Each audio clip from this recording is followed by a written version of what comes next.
I've been married to my wife Cassandra for 5 years, and for 4 of those years, I've had this uncomfortable feeling about her parents. At first, I thought I was being paranoid. They were always polite to my face, hosting dinners, inviting us on family vacations, and showering us with expensive gifts. But something always felt off, like when they'd accidentally schedule important family events when I had work commitments I couldn't miss, or how they'd constantly remind Cassandra of her ex-boyfriend Jeremy, who had such a bright future in finance and comes from such a good family. The first undeniable red flag happened during our 3rd anniversary. We were planning a weekend getaway when suddenly her mother was hospitalized with chest pains. We canceled our trip to rush to her side. The doctors found nothing wrong, and miraculously, she felt better the moment we announced we weren't going on our trip. 2 months ago, things escalated. Cassandra got a job opportunity in another state, a dream position she'd been working toward for years. It meant relocating, but we were both excited for this new chapter. The night we told her parents over dinner, her father offered her a position at his company with double the salary if she stayed. When she hesitated, her mother started crying about how she'd never see her grandchildren if we moved away. We don't even have kids yet. The job discussion turned into a huge argument with her parents bringing up every perceived flaw in our marriage. They mentioned how I couldn't provide the lifestyle their daughter deserved. Her father even said, "We always knew this marriage was a mistake." Cassandra was devastated but still determined to take the job. Then suddenly, the dream job offer was rescinded with no explanation. I found it suspicious, especially since her father had golf buddies who sat on the board of that company. Last week, I was using Cassandra's laptop when a Facebook message popped up from her mother. I know I shouldn't have looked, but the preview mentioned my name. What I saw made my blood run cold. Her mother had written, "Honey, I know you're upset about the job, but trust me, this is for the best. That position would have destroyed your marriage when you realized how much better you could do without him dragging you down. Your father and I only want what's best for you, and that's never been him. Remember how we helped with Jeremy's situation too? Sometimes parents have to step in. We've been patient for 5 years waiting for you to come to your senses." I felt sick reading it. There were years of messages like this, all undermining me, our marriage, and Cassandra's independence. They'd been actively working to break us up since day one. I closed the laptop and haven't said anything to Cassandra yet.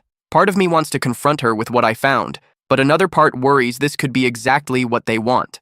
To create a blow-up fight where I look like the bad guy for invading her privacy. She's been distant lately, making secret phone calls, and yesterday she mentioned having lunch with her parents to discuss something important. I couldn't sleep that night, just kept tossing and turning, wondering if my marriage was ending. I decided to take the day off work and clean the house to clear my head, maybe cook Cassandra's favorite dinner as a peace offering. While vacuuming under our bed, I found a folder tucked between the mattress and box spring. Inside were divorce papers, already filled out but not signed. I sat on the floor just staring at them, feeling like someone had punched me in the gut. I wanted to confront her immediately, but decided to wait until she came home. I spent the rest of the day in a daze, mechanically cleaning and cooking while rehearsing what to say. Cassandra came home late, looking tired and guilty. I had dinner waiting, but she said she'd already eaten with her parents. I couldn't hold it in anymore. "I found the divorce papers," I said, my voice surprisingly steady. She froze, her face going pale. "You weren't supposed to find those yet. Were you going to blindside me? Just serve me papers out of nowhere after 5 years together?" She looked genuinely confused. "What? No, that's not— Wait, where did you find them?" "Under our bed. Not a great hiding place." She shook her head. "I didn't put them there. I've never even seen divorce papers." Now it was my turn to be confused. "Then why are they filled out with our information?" "I don't know. Can I see them?" I showed her the folder and watched her face as she looked through the documents. Her confusion turned to anger, then to a kind of horrified realization. "These aren't in my handwriting," she said softly. "This is my mother's handwriting." I took the papers back and looked closer. She was right. The feminine, looping script was nothing like Cassandra's neat print. "Why would your mother fill out divorce papers for us?" She sat down heavily at our kitchen table. "Because I told them yesterday I'm not leaving you. I told them I'm done letting them control my life, and if they can't respect my marriage, then I'm cutting them off." I sat across from her, processing this. "So the lunch today was them making one last attempt to convince me you're ruining my life. They brought up Jeremy again, said he's single now and interested in reconnecting. They even had a check ready as a new start fund if I left you." She reached for my hand. I told them to go to hell. Relief flooded through me, then confusion. "But you've been so distant lately. The secret phone calls." She looked ashamed. "I was talking to a therapist. And to Jeremy, actually." My heart sank. "You were? Not like that. I called him to find out what happened between us back then. He admitted my parents paid him to break up with me in college because they thought he was distracting me from my studies. They've been controlling my relationships my whole life." I thought about the Facebook messages. "Your mother mentioned helping with Jeremy's situation in a message I saw." Cassandra's eyes widened. "What message?" I admitted to seeing the Facebook notification. Instead of being angry, she asked me to show her. We went to her laptop and found the message thread with her mother. She read through years of manipulation and lies, her hands shaking with anger. "They've been doing this behind my back our entire marriage," she whispered. "Every time we had a problem, every job opportunity that mysteriously fell through, every argument that seemed to come out of nowhere." She scrolled further back and gasped.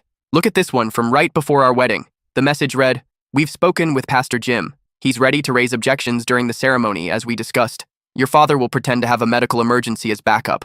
One way or another, we're stopping this wedding. You'll thank us later, sweetheart." I remembered our wedding day, how the power mysteriously went out at the church, delaying everything, and how her father had taken an ambulance to the hospital with heart problems that later turned out to be indigestion. The pastor who was supposed to marry us had a family emergency and was replaced at the last minute. "They tried to stop our wedding," I said in disbelief, "and they've been trying to end our marriage ever since." Cassandra closed the laptop. "I'm done with them. Completely done." That night, we stayed up talking, piecing together 5 years of sabotage, how they'd schedule mandatory family events when we had plans, how they'd show up unannounced when we were fighting to check on their daughter, how they'd purposely bring up topics that triggered arguments between us. "What about the dream job?" I asked. "Did they really get it canceled?" She nodded. "My father admitted it today. He called in a favor to have the offer rescinded. That's what pushed me over the edge with them." The next morning, we found the divorce papers Cassandra's mother had planted were missing. In their place on our doorstep was a letter. It was from Cassandra's father, a desperate plea justifying their actions. "We only wanted to protect you from making the same mistakes your mother and I made. We settled for each other and have regretted it ever since. We stay together for appearances, but we've been unhappy for decades." Cassandra crumpled the letter. "They're projecting their failed marriage onto us. We decided to move forward with the out-of-state job opportunity." Cassandra reached out to the company, explained the situation, and they were surprisingly understanding. The position was still open, and they were willing to interview her again, but her parents weren't done yet. The day before her interview, someone smashed her car windows. Nothing was stolen, just vandalized enough to prevent her from driving to the interview. When the police came, they found a note that said, "Reconsider your choices," tucked under the windshield wiper. We couldn't prove it was her parents, but we knew. We rented a car, and Cassandra made it to her interview. She got the job. The night before we were set to move, her parents showed up at our door. Cassandra's mother was crying, her father looking grim. "You can't leave," her mother said. "Everything we've done has been for your own good." Cassandra stood tall. "I'm 30 years old. I get to decide what's good for me. He'll never make you happy," her father insisted. "We've seen how he treats you." "You mean with respect and support? Unlike the two of you?"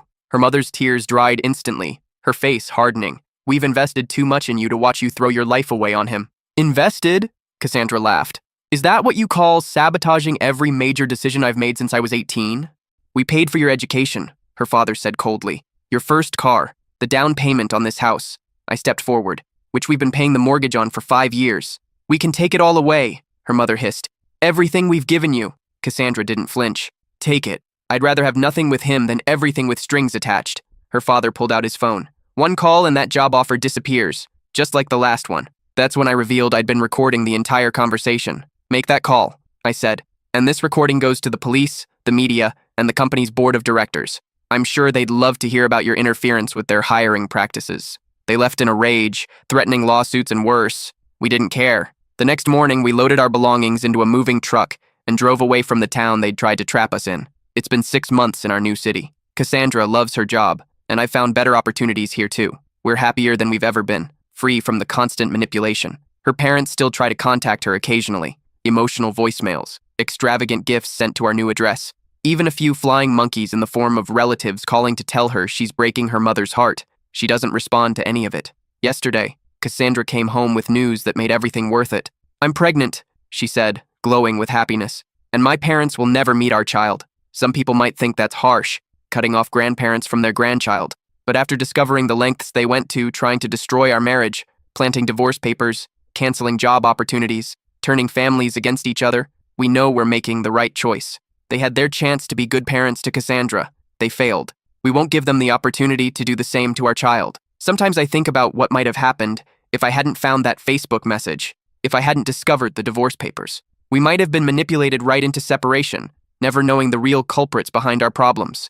But now we know, and knowledge is power. The power to recognize manipulation, to set boundaries, and to protect the family we're building from those who would try to tear it apart. If you're reading this and something feels off about your in-laws, trust your gut. Look for patterns. not isolated incidents. And remember that marriage is between two people, not two people and their parents. I realized my in-laws were deliberately sabotaging my marriage 5 years too late, but it's never too late to take back control. We did, and we've never been happier.